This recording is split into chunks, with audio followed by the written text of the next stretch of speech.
তোর সাহেব ঢাকার বাইরে গিয়েছে তার বিজনেসের কাজের জন্য। এখন যদি আমি তোকে ছুটি দিয়ে দিই তাহলে কীভাবে হবে? কারণ এখন যে তোকে আমার খুব প্রয়োজন।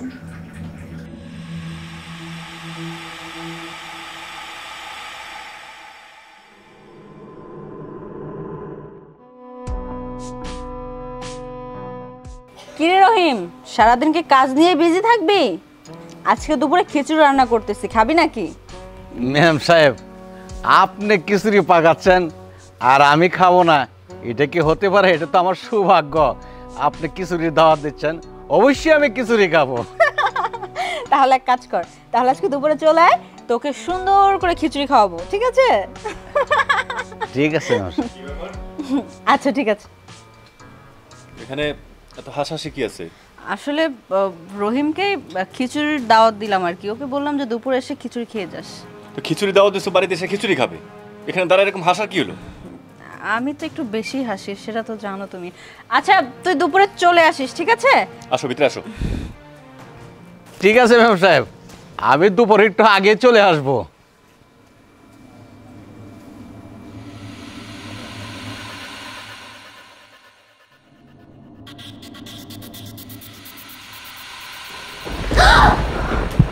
এই তোর সমস্যা কি রে? চোখে দেখতে পাস না? এভাবে হুট করে কিসের জন্য আমার রুমের মধ্যে ঢুকেছিস? ওয়াশরুমে যে একটা লোক থাকতে পারে, এতটুকু কমন সেন্স কি নাই? বলা নেই করে হঠাৎ করে টোকা না দিয়ে ঢুকে পড়ছিস, কি সমস্যা? আপামন কি সুন্দর শাড়ির এক সাইড থেকে আমি সহ্য করতে পারতেছি না, আর যদি পুরোটা সাইড খুলে দেয় তাহলে তো আমি একবারে পাগল হয়ে যাব। কি ভাবছিস? তোর মতলব কি? তোর তো মতলব সুবিধার না। আপা, আমি ভুল করে চলে আসছি, আমি তো জানি না আপনি যাবা বাথরুমেতে, আমার ভুল হয়েছে, আমাকে ক্ষমা করে দিন। চল যা, যা এখান থেকে। কোথা থেকে হাসে এসব? ভুলটা ওর, কিন্তু আমার মন কেন কাঁপছে? আমার পুরো শরীরে কেমন যেন শিহরণ দিয়ে উঠছে।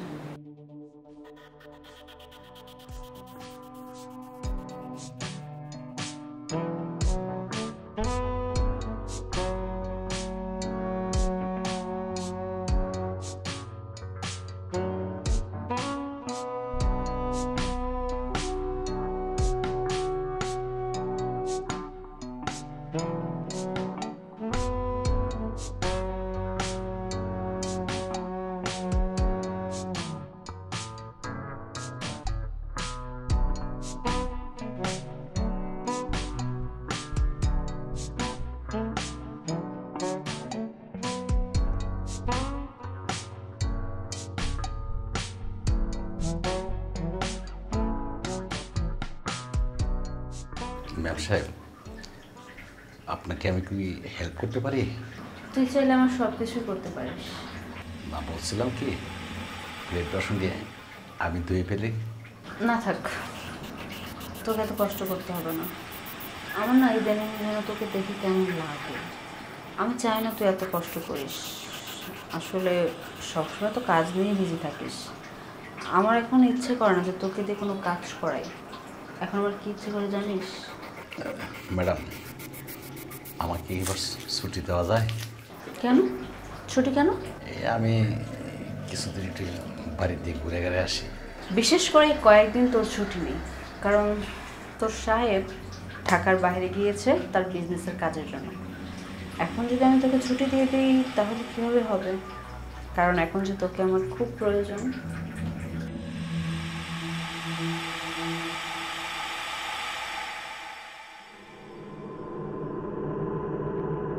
আমি জানি তুই আমাকে পছন্দ করিস, আমিও তোকে পছন্দ করি, বাট তোর ভাইজানের জন্য আমি তোকে কিচ্ছু বলি না। আজকে যেহেতু তোর ভাইজান নেই, তাহলে এই সুযোগটা তোর হাতছাড়া করা যায় না। সুযোগটা এখন কাজে লাগাতে হবে।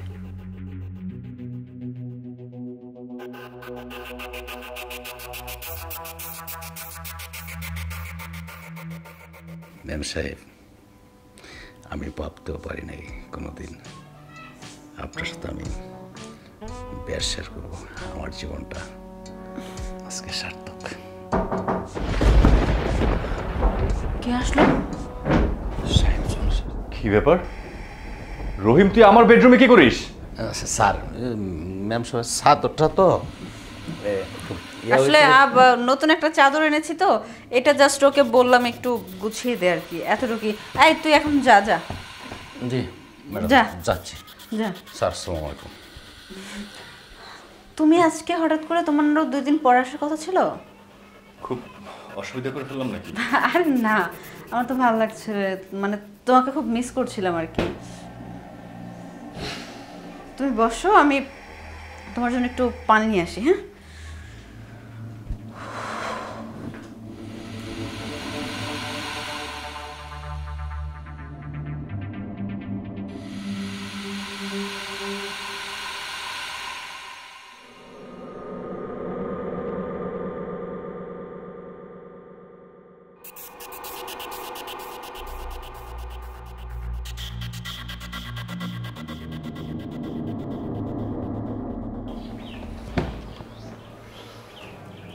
বিশ্বাস,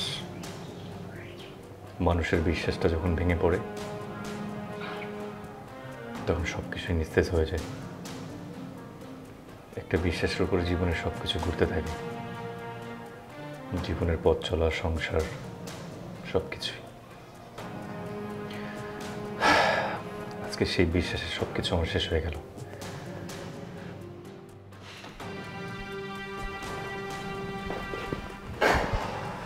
তুমি চলে আসছো, আজ তাড়াতাড়ি আসলে যে। রহিম কোথায়? রহিম তো রান্নাঘরে রান্না করছে। আচ্ছা, একটু রহিমকে ডাক দাও। রহিম, রহিম। জি ম্যাম সাহেব। স্যার, আসসালামু আলাইকুম। আমাকে ডাকছেন? বসো। স্যার, আমি বসবো এখানে? কোনো সমস্যা নেই, বসো। আমি আসলে কিছু বুঝতেছি না, তুমি এভাবে কেন কথা বলছো? কিছু হয়েছে কি?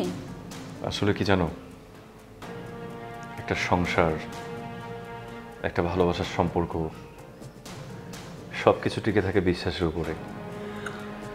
মানুষ দিনের পর দিন একই বাসায় একই মানুষের সাথে বছরের পর বছর কাটিয়ে দেয় শুধুমাত্র বিশ্বাসের জন্য। আর যখন সেই বিশ্বাসটা নষ্ট হয়ে যায়, বিশ্বাসটা ভেঙে যায়, তখন সেই সংসার, সেই ভালোবাসার কোনো মূল্য থাকে না। আজকে হয়তো সেরকম কিছু হয়েছে। শান্ত, আমি না তোমার কোনো কথাই বুঝতে পারছি না। তুমি হঠাৎ করে এই কথাগুলো কেন বলছো? আমরা তো সব কিছু জানি, আর ও অবশ্য ভুলবে না। তাহলে হঠাৎ এগুলো বলার মানে কি? একটু বুঝাই বলবা, কি হয়েছে তোমার? তোমার খুব কষ্ট হচ্ছে না? বুঝতেছো না? বুঝতে খুব কষ্ট হচ্ছে, কিন্তু এই জিনিসগুলো যখন আমি নিজের চোখে দেখলাম, আমার কতটা কষ্ট হয়েছে, আমার কতটা কষ্টে বুকটা ফেটে গেছে, সেটা আমি তোমাদেরকে বোঝাতে পারবো না। মানে কি দেখছো তুমি?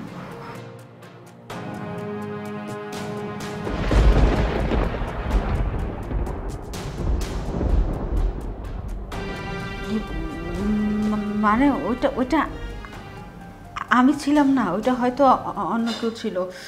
একদম চুপ! আবার কথা বলতেছো? লজ্জা করতেছে না তোমাদের? আমার বাসায় থেকে, আমার বাসায় খেয়ে এরকম নোংরামি করে আবার বড় কথায় কথা বলতেছো না? আরে এই ফকিন্নির বাচ্চা, তুই সবকিছু ভুলে গেছোস? রাস্তা থেকে তোরে টোকাই না আমার বাড়িতে থাকতে দিছি, আমাকে খাইতে দিছি, আর তুই আমারটা খাইয়া আমারটা পইরা আমার সাথে বিশ্বাসঘাতকতা করলি।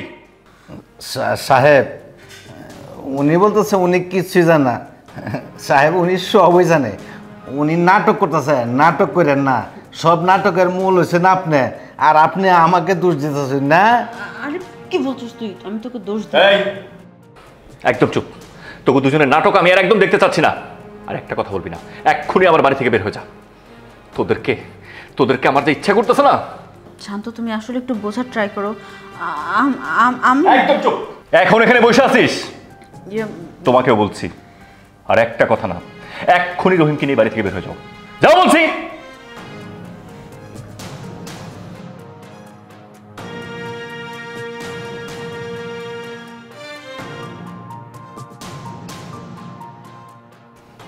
বিশ্বাসঘাতক, বেঈমান, এরকম একটা বেঈমান মানুষের সাথে আমি এতটা বছর একই বাসার নিচে ছিলাম, বিশ্বাস করে তার সাথে আমি সংসার করছি, আর ওই ছোট লোকের বাচ্চারে আমি রাস্তা থেকে তুলে এনে আমার বাড়িতে কাজ দিছি, আমার বাড়িতে চাকরি দিছি, আমার বাড়িতে থেকে আমারটা খেয়ে আমার সাথে বেইমানি।